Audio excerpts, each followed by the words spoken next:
ការបន្ថែមក្រូហ្វេតខ្លះឌី500មុននឹងបន្ថែមយើងមកមើលសីមាវាសិនបើយើងមិនចេះមើលទេគឺយើងមិនអាចបន្ថែមបានទេឥឡូវយើងមកមើលសីមាវាទាំងអស់គ្នា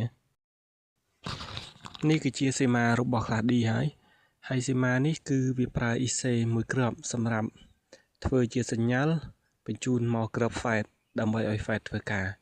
អញ្ចឹងចំណុចដែលយើងគួរផ្លាស់ប្ដូរគឺយើងផ្លាស់ប្ដូរហ្វេតបាទគឺហ្វេតត្រង់ចំណុចនេះត្រង់ជើងកេតនឹងគឺវាទទួលរេស្តង់2គ្រាប់មកជាប់ជាមួយនឹងជើងហ្វេតទាំងសងខាងហ្នឹងគឺយើងមិនបាច់ថែមអីទេបងប្អូនគឺយើងឆ្កឹះហ្វេតចាស់នឹងចេញតែម្ដងទៅហើយយើងយកហ្វេតថ្មីយកមកដាក់គឺយើងយកហ្វេតធម្មតាឬក៏បងប្អូន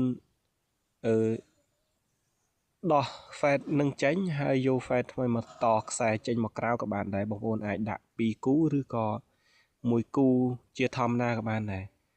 តែអ្វីដែលគួរតែជ្រើសរើសនោះគឺខ្ញុំណែនាំឲ្យទិញហ្វេតពួកក្របធំដែលវា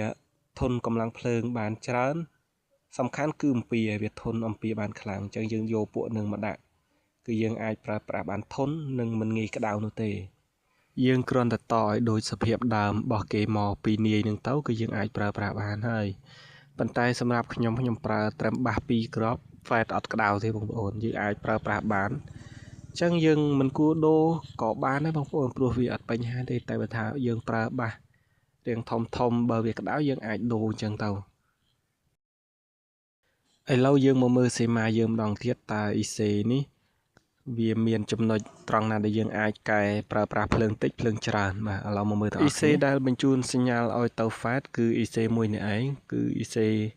លេខ2092បាទហើយត្រង់ចំណុចលេខ2092នេះគឺវាមាននេះរេស្តង់ចំណុចពើខៀវខាងក្រោមនេះមួយហើយនឹងចំណុចពើក្រហមខាងក្រោមនេះមួយអានេះគឺជាភ្លើងបូកដក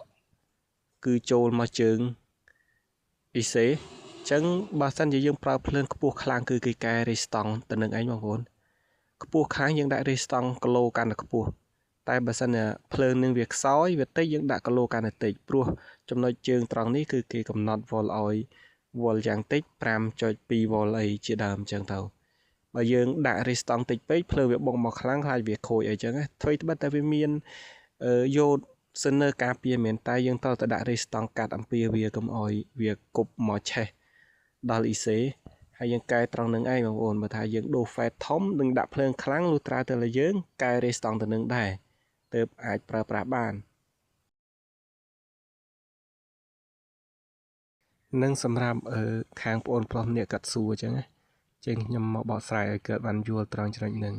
តែសម្រាប់ខ្ញុំប្រើប្រាស់ដល់ថ្ងៃនេះគឺខ្ញុំអត់បាច់ដូរអីទេគឺយើងដាក់ទៅគឺប្រើបានហើយ